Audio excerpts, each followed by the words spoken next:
Origin just homosexual reaction. This is China versus India, the state and the society, part 2, I guess. Yes, I've seen the half of this yesterday, and this was interesting to see how China was kind of like a centralized state from the very beginning.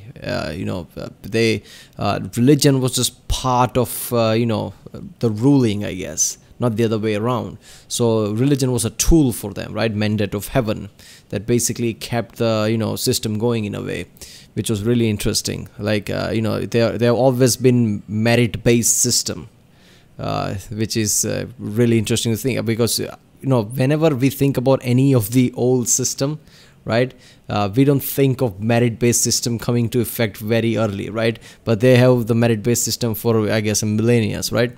Which is really interesting. I mean, that makes sense, like how many dynasties came and went, right? And how there's always certain dynasties kind of dominating the whole region. But India is kind of opposite of that, right? India has a religion-based society, couldn't really form a state, but they all lived by certain rules, I guess, of religion, like caste, this and that. You're supposed to fulfill your role with your caste, right?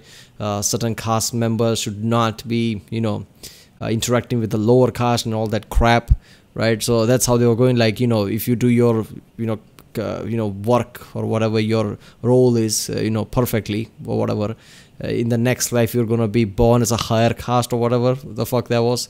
That's how it worked apparently. So yeah, that's what this one.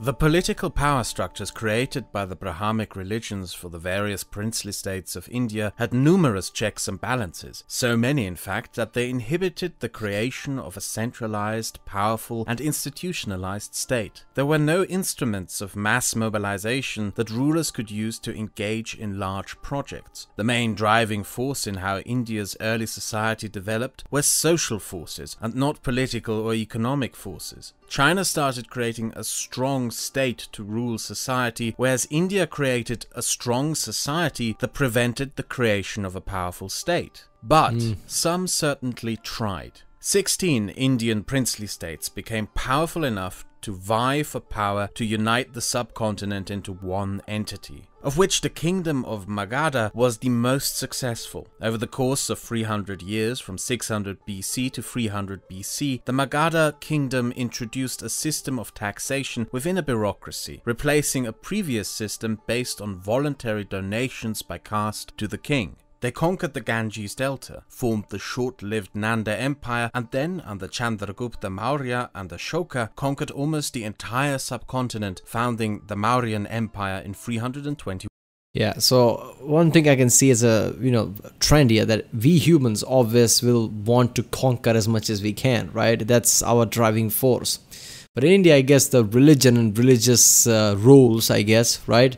That how it should be it should work, right? How the nation and states should work in a way that created a hurdle for certain empires to really rise up and conquer India until they became big enough to do it, like here.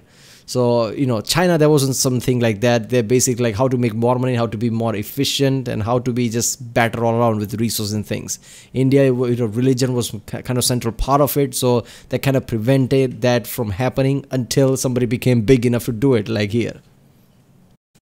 BC. But the Mauryans didn't take the same path as the Qin had. They did not standardize their language as the main language of administration of India. In fact, there doesn't seem to have been much of an administration at all. Offices of governance... Hell, even today, like the national language is Hindi, right? I mean, that's literally the national language, right? It's official national language, and yet lots of people even debate that. Like, national language is not Hindi. Like, what the fuck you on about? It's literally official national language. There are states who can speak their local language fine and speak English fine, but cannot speak Hindi fine. Like, how the fuck you supposed to communicate with other states in your own country? Understand learning English, right? It's an international language of short, unofficial international language, since English speaking states kind of dominated the world. So if you want to do any global, trading business, you need to know English. Right, but not knowing Hindi, that's your national language, right? Knowing your state's language, but not knowing Hindi, but knowing English, it kind of feels weird to me.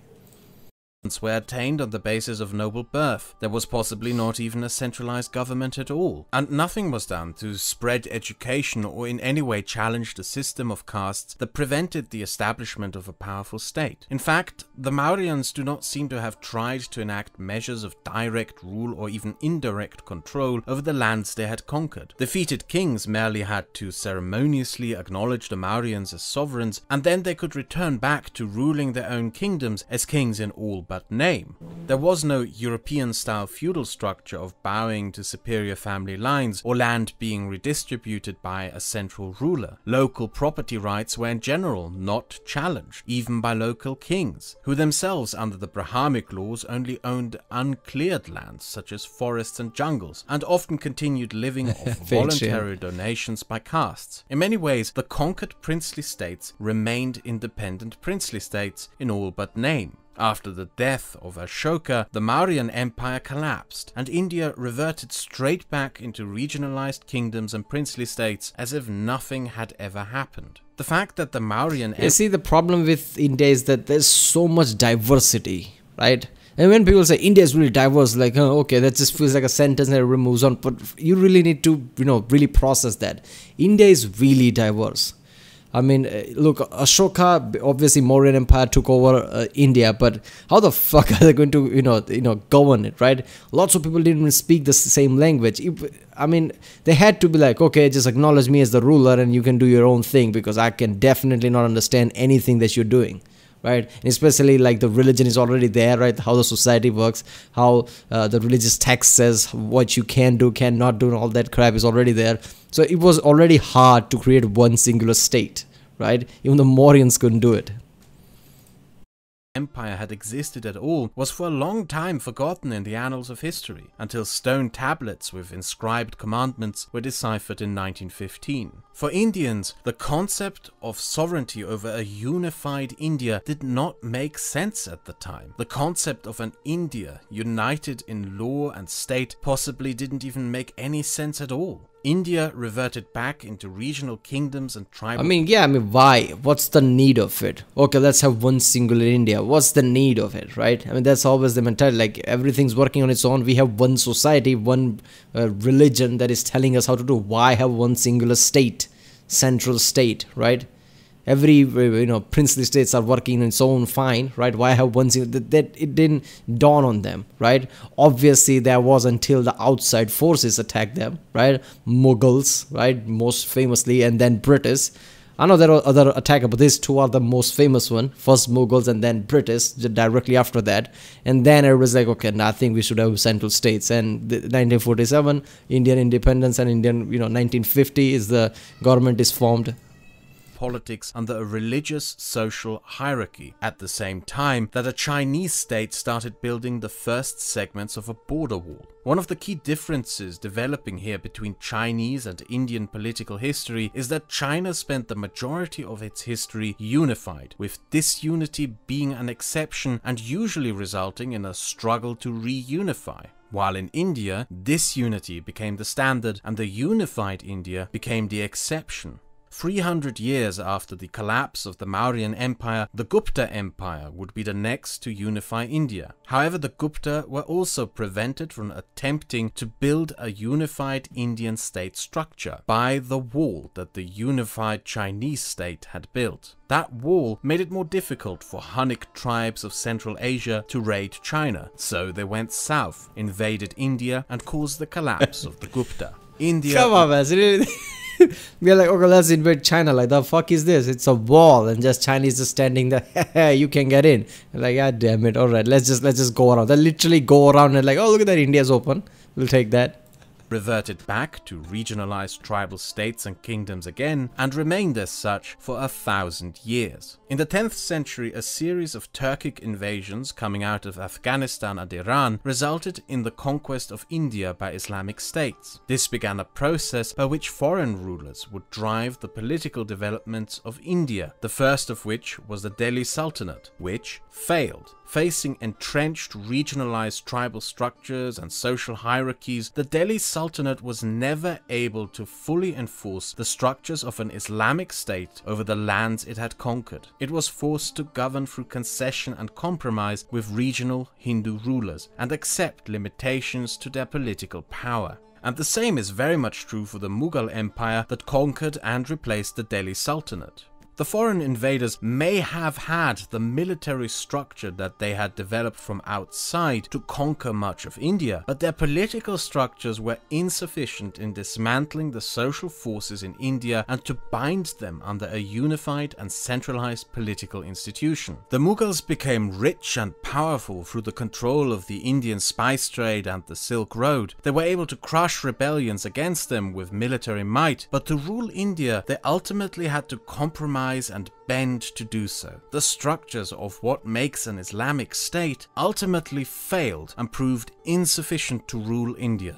The legacy of foreign invasion, nevertheless, matters enormously in the creation of a unified India. When the Mughals started to decline... I mean, yeah, that kind of makes sense when you think about it, right? Like, Mughals basically Islamic state. So that's, how, one ruler, an empire taking over, that kind of mentality. If you come with that into then India at the time what India was and Indian states were, right, which is kind of governed by the rules of religion, right, the caste system, this and that. How the fuck you're supposed to make them convert in a way like how your empire works?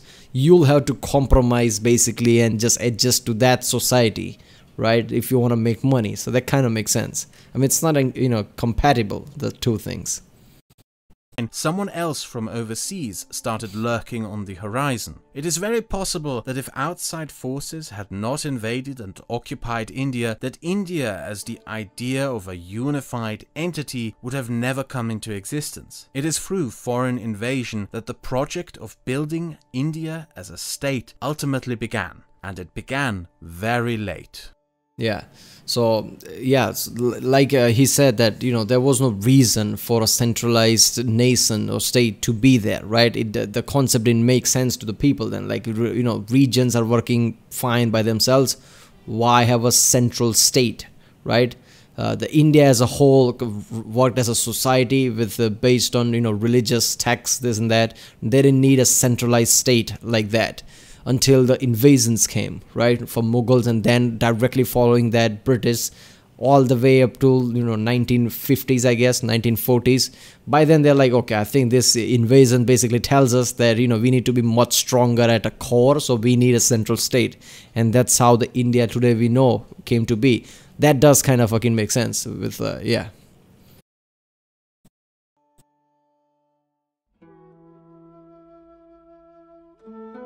I mean, by the British point, right? Like, I don't even know about the Mughal, but if British didn't came to India, right, and Mughal basically collapsed, I guess, a few centuries ago. If India would have became nation, would it have been one nation that we know of today? Because I highly doubt that. It would have been multiple nations, right? Like 3 or so, or more than 3 or something. Because when you look at the, like if you see the globe from very high view and see the Asia part, India just sticks out, right? Like this massive nation there. While every other like Pakistan, Afghanistan, Iraq, all of them are small nations, all around the exception of China, obviously. China's being exception. Every other, nations are really small compared to India. So if you see that and take into account, yeah, India would have been at least like 2 or 3 nations, if not more, if British and Mughal and directly following British then invaded like that. That basically unified India to what we know today. The Sui dynasty did not last long. Its second emperor, Yang, was a megalomaniac who used the power of the state to build a massive wall that caused a famine, and even more stupid, invaded Vietnam and Korea, which ended in disaster and bankruptcy of the state. A rebellion followed that established the Tang dynasty. The Tang were descendants from a prominent aristocratic family of northern China, and they reinforced the system of family appointments within the structures of the states in the Confucian tradition. However, far from providing a basis for good leadership resulting out of social harmony through family traditions, the reintroduction of this system resulted in ever more insipid scheming among families around the royal court to bring themselves into positions of power, culminating with the woman known in Chinese records as the evil Empress Wu, who took control of the royal court through various plots involving the murder of her political rivals, the killing of the heir to the throne, and the appointment of her own son as the heir. Under her rule, the state administration saw most of its Confucian scholars and aristocrats murdered or kicked out, and replaced with loyal agents of her own willing to do her bidding. What we see in this case is how the powerful state that had been created in China could be very well used by an elite to inflict a rule of terror upon the wider country, even against a set of elites who had entrenched themselves through family connections into such positions. Not surprisingly, her rule caused a rebellion that ultimately led to the overthrow of the Tang and the establishment of the Song dynasty, who themselves were conquered by the Mongols who founded the Yuan dynasty, which, despite adapting well into Chinese society, continued to be seen as foreign occupiers and were eventually overthrown in rebellion by the... Well, no shit. They were they were the Mongols. Of course, they were the outside forces. But Mongols kind of did that shit, right? I mean, took over places, and if tribal societies like Mongols usually do shit like that. Like if they find come across a place that they conquered and find their system is kind of better, right, and better organized and everything, they just adapt that, right, and create their own thing. Ming dynasty. The Ming refocused on the building of the legalist Chinese state on a foundation of meritocracy, with the building of canals and their famous foreign expeditions. They also cut the size of the state in half in an attempt to make it more efficient. To prevent the establishment of increasingly inept or powerful but still entrenched family lineages in the state bureaucracy, the Ming resorted to the posting of eunuchs as ministers of the state. The use of eunuchs in positions of power had been common in China. An assumption was that a eunuch, by the very fact of his living condition, could not aspire towards entrenching and advancing family interests within the apparatus of the state. The Ming created an effective bureaucracy and state around the use of eunuch bureaucrats. The Ming emperors trusted these eunuchs more than any aristocratic families under the assumption that they would not betray them. Over 100,000 eunuchs ended up serving in the Ming dynasty state. The Ming emperors started sending these eunuchs out as spies to aristocratic families and to punish those who may have transgressed in the name of the emperor. By the 15th century, the eunuchs had developed into a massive secret police organization called the Eastern Depot that inflicted a rule of terror upon the country. The emperors lost control over the state institution that they... Yeah, I mean, human nature is kind of predictable in a way, right? I mean, you create these eunuchs thinking, oh, they can have family lineages, so they are perfect for this job. And slowly, before you realize it, the number grows and grows, and holy shit, they become their own faction. Like, who would have thought that? Had created. The eunuchs gained increasing control over the royal court, became increasingly corrupt, and the stability of the state increasingly declined, which led to rebellion and the Qing dynasty. What we see here in the examples of the Ming and the Tong is that both a state built on a foundation of Confucian principle, family lineages and patrimonialism, as well as a state built on legalist principle of meritocracy, are capable of collapsing into despotism and state terror. One of the key weaknesses of the Chinese state is its lack of any upward accountability. The Chinese state is a state built around power collecting at the top, and at which the authority of the state is acted out from the top to the bottom. The unique development of the Chinese state allowed for the establishment of a highly centralized and very powerful state, a state capable of mass mobilization to build massive projects such as the Great Wall or the modern-day Three Gorges Dam or the modern-day high-speed rail networks, but also a state capable of exceptional despotism and state terror, with a lack of most, if not any, public accountability. From the Empress Wu, to the Eastern Depot, to the Cultural Revolution, to the modern crackdowns on any dissent. People who wish to challenge the Chinese state can only do so through slowly complaining upward from the bottom through all the institutions of the Chinese state to the top of that. Damn, he kind of put things into perspective here, doesn't it? Like, in a way, China hasn't changed that much. I mean, we like to think like, holy shit, look at the communist China right now, this and that. But yeah, China has been like, top to bottom system from the start, right? That has seen corruption and God knows what. So yeah, the Chinese state, like state before anything else, the mentality that we know of today, right? A state matters most, even before personal individuals, right? Like individuals don't matter, the state matter the most. This mentality has been carried over for a long time. That state. And this means that the state is only as strong as the incorruptibility of its state institutions and bureaucrats. For the Chinese state to function, it must remain meritocratic, but it has to balance that with avoiding despotism, as well as the entrenchment of patrimonial or clientistic interest groups. There is no public or populist mechanism by which the state can be made to change course.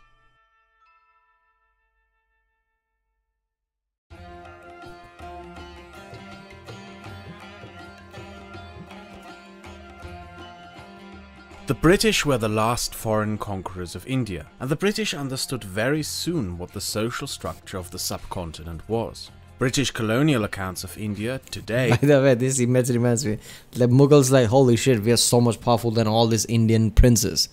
We are badass, from Babur to forward, created Taj Mahal and everything. Like, yeah, we are the rich shit. And then British are like, yeah, I think we're gonna take that, right? You're not needed anymore. Mughals like, what the fuck? Are often just dismissed away and branded as mere Orientalism. But doing that is very silly and self-limiting. These colonial accounts actually reveal a lot about the Indian state that the British created. The British referred to India as a subcontinent of many political entities in which each village is a republic. Far from such accounts being a simplistic assertion of colonial superiority, as some may naively and falsely argue today, what it actually reveals is that the British instantly understood the decentralized social structure of India, and that helped them enforce their rule over it better than the Mughals before them, because they quickly learned how to take advantage of and exploit that decentralized Indian society. The British didn't establish a centralized system of control over India. They established a system of princely states and regions. They made Brahmanic religious laws the official law of Hindus and made Islamic law the laws of Muslims. In many ways, the British reinforced the decentralized structure of India while simultaneously keeping control over India for their own extractive economic institutions. They built a modern economy, but not a modern state. However, the result of unifying India on paper into one singular colony had the effect of reinforcing the idea of India as a singular social entity among Indians, even as the state institutions of a united India remained weak. And that would eventually lead to the removal of the British and the establishment of modern India. India as a nation-state is in many ways the result of foreign conquests. And this is a very touchy subject. On the one hand, you have British Empire revisionists who will praise the creation of the Indian nation-state as a supposed positive legacy of British colonialism. On the other hand, you will find Hindu nationalists who defend a notion of the pre-colonial Indian village as the foundation of the Indian nation-state. The idea spread by Hindu nationalists is untrue, but the idea that the Indian state that came out of British colonialism in any way reflects positively on British colonialism is also nonsense. The British deliberately kept the administration weak, and the state born from British colonialism consequently was a weak state. You will often hear British Empire revisionists talk about English common law and the supposedly great legal framework they left behind in India. What they will not tell you is that the Indian judiciary is notoriously incompetent. Law isn't just built on a theory of law, but on the bureaucratic institutions that enforce, enact,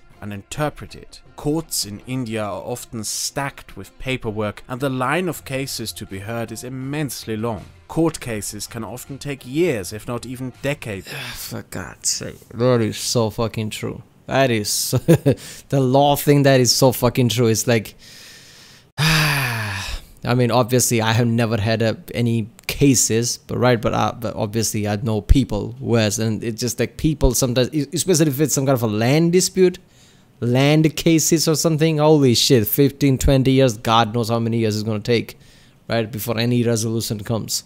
It's slow as fuck.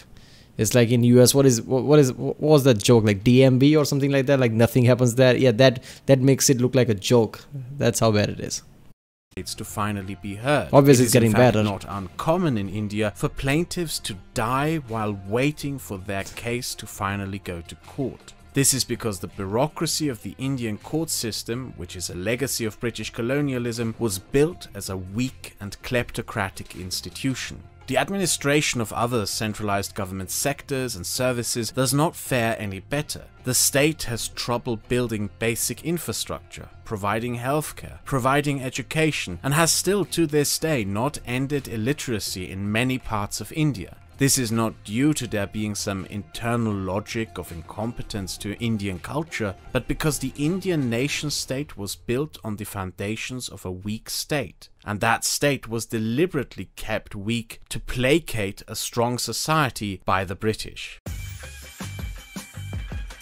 India is overall still a post-colonial success story, especially in its economy, but it is a success story despite a British colonial legacy and not because of a British colonial legacy. However, the weak state aside, Indian society has many mechanisms available to resist and change the direction of the state. Indian governments have to frequently placate the demands of local governments to get anything done, and even outside of government, Indian society is a strong society, a society with many avenues of protests and public accountability that can be used to prevent government overreach and despotism. Seriously, this, like, I don't know which part, I don't know, it was a reaction video or something like that, but people talk about like how there isn't a dictator rising up right now, right, in India, basically. It's like, if anybody does anything that people doesn't want, do you have any idea how pissed off the people will be here, right? I mean, there is going to be corruption, but in the end, all the ministers, from all the way to top to prime minister, all of them are going to do to make people happy at a certain point, because they are afraid that if the people are not happy, people are going to be really pissed off, right? That's how it happens in India. Like, you can't have a dictator just rise up and everybody's just going to take it. Right, that's not going to happen in India. The political history of the Indian Republic is filled with many examples of highly successful regional politicians taking a jump into federal politics and failing miserably. Many success stories built in India are due to regional legacies and efforts. The current Prime Minister was Chief Minister of the state, right, for a long time, like for like 10-15 years. And then he ran for prime minister, and he is really successful right now. So that's, I guess, that's one different from the, I don't know.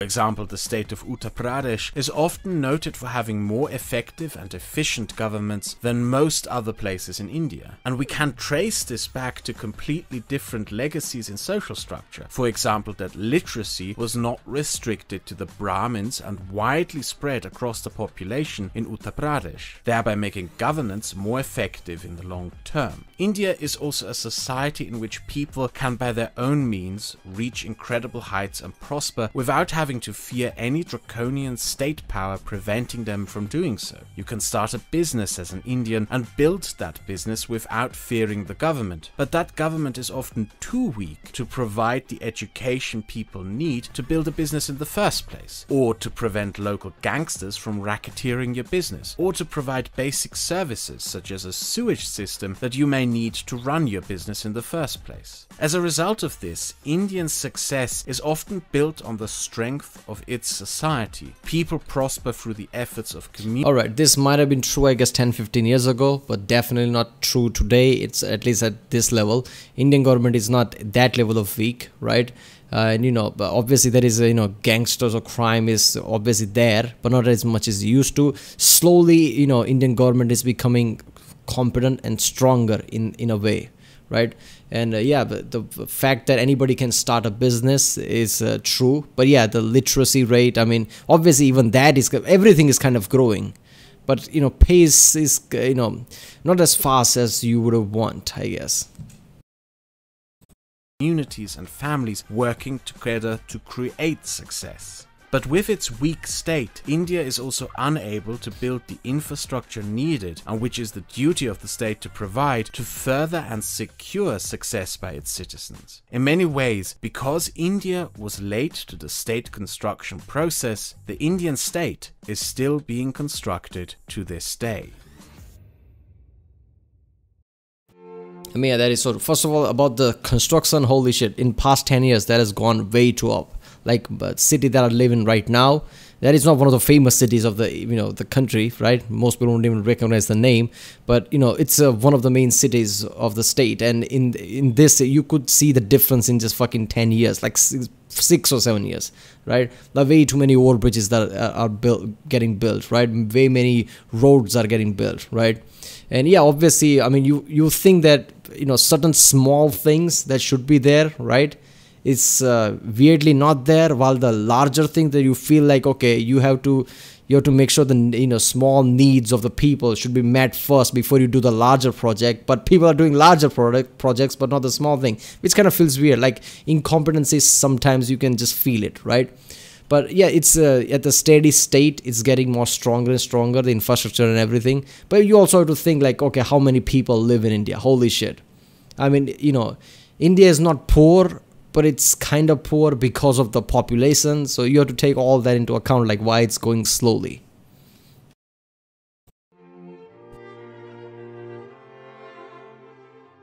What happened in the unique political developments of these two societies is the exact opposite process. In China, society was subsumed by the state. In India, the state was subsumed by society. India has a weak state, but a strong society. China has a strong state, but a weak society. India does not have the state capacity for mass mobilization to build massive state infrastructure projects such as the Three Gorges Dam or the world's largest high-speed rail network as China does. But if Chinese citizens were to ever take to the streets to protest the policies of the Chinese state, as Indians often do, they would not find the same success that Indians sometimes do, but would be met with the iron fist of the Chinese state. The Chinese state is absolute and powerful, but it lacks systems of public accountability and can therefore easily collapse into tyranny and abuse of power under the wrong leadership.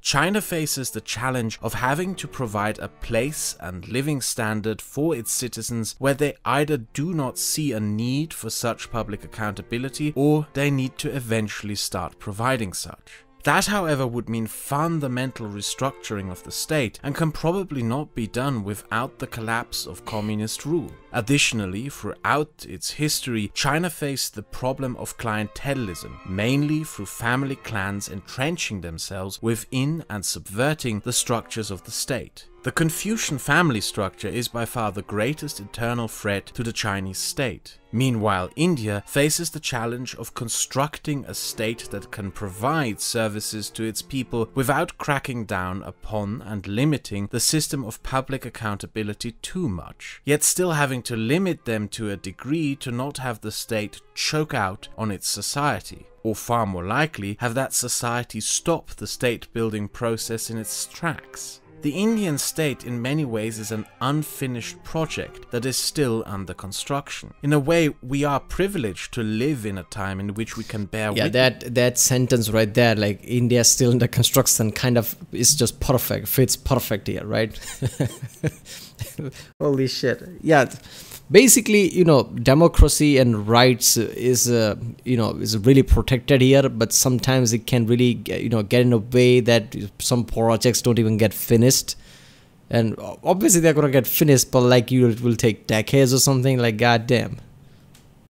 Obviously, that's changing a bit, right? Things are becoming faster. State. And if you are an Indian viewer, you even have influence over that, something a Chinese viewer can only dream of. We may get to see what the Indian state becomes if it comes to be, and if it can find a balance between accountability and authority. Will India find strength in its many societies to shape one large, diverse society under a common state structure, or will Hindu nationalism force itself upon the rest of society as a standard of the state at the expense of others? Or will it be something completely different that binds these diverse societies together into a state? With China, we get to watch in our time what the Chinese state will do to placate its society into harmony. We see some of the age-old social and political conflicts acting out to this day. Maoism can be seen in a way through the lens of the Confucian family in conflict with state legalism, as an attempt by the state to subvert the traditional Chinese family structure with the state, something that ultimately failed. And ever since China opened, it is undergoing a Confucian revival, as the state is trying to bind the ideas of social harmony through family and obedience into the doctrine of the Communist Party and state.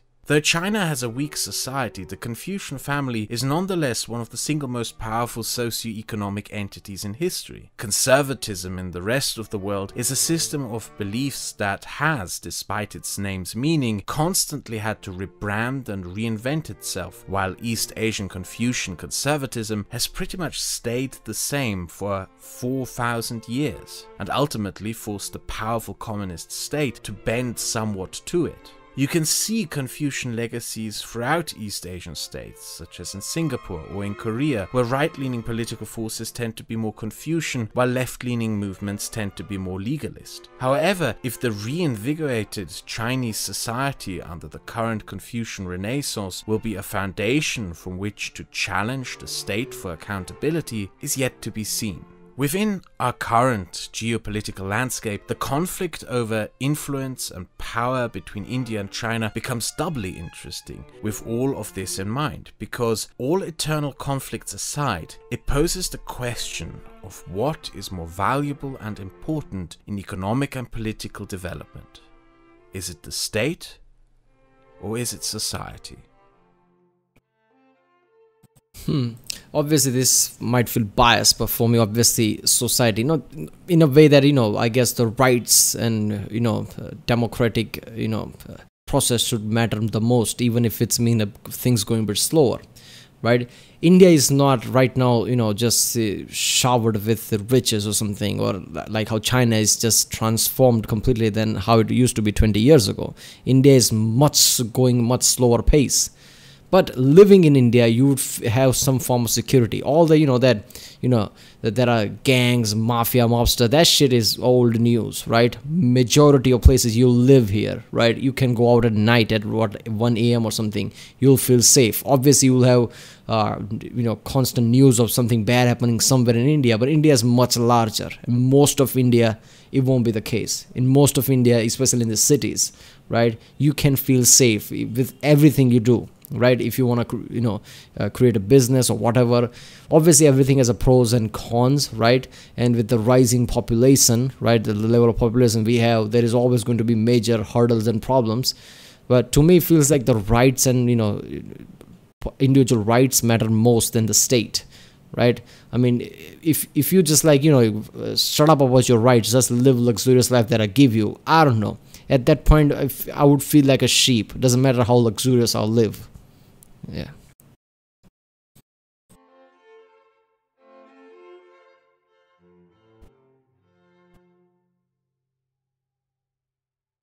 The next two videos on this channel will be an examination of Scandinavian. So that's it. Alright people, that was China versus India. It was a really detailed and good video all around. Like how India was a society first, then anything else, while China was opposite of that. You don't think about that, but when you put it like that, I mean, it makes sense, right? Completely, like how we've seen China and their dynasties throughout the years. Yeah, this power of the state. Even today, right now, we feel like what's happening in China, it feels like, oh, it's completely different than how it used to be. But yeah, China has always been like that, right? Like state power over anything else. Well, India, yeah, bureaucracy and hurdles always going to be there, slow process. Certain areas don't even have the basic necessities, while certain area has way too many luxuries, right? The largest statue in the world is in India, while certain places don't even have the certain I don't know, toilets, drainage, or whatever you want to call it, which is kind of fucked up. But it's like, things are slowly going in the right direction right now. Obviously there are problems, but hopefully everything will go back, go to right path, right? So it was like he said, the things are moving much slower in India. That was true like 10-15 years ago a lot. Nowadays it's kind of true, but not completely. Projects do tend to finish faster, right? Much faster than you would think, right? States kind of, since because of the party system, that how India goes with BJP and things like that, right? States are kind of in agreement, like he said, like central government has to bend over to the states. That's not completely true, but in a way true. Like they have to please the states, right? States people, which is good in democracy, right? So overall I feel like India is kind of like going the right pace, and like 20-30 years India will feel completely different. Right now because of the large population, the problems are much bigger in a way, otherwise they would have been. But I guess eventually things will go in the right direction. But yeah, alright, well, that was China versus India part 2 by the channel Kraut. If you like my reaction, don't forget to subscribe. Yeah, I'll see you next time.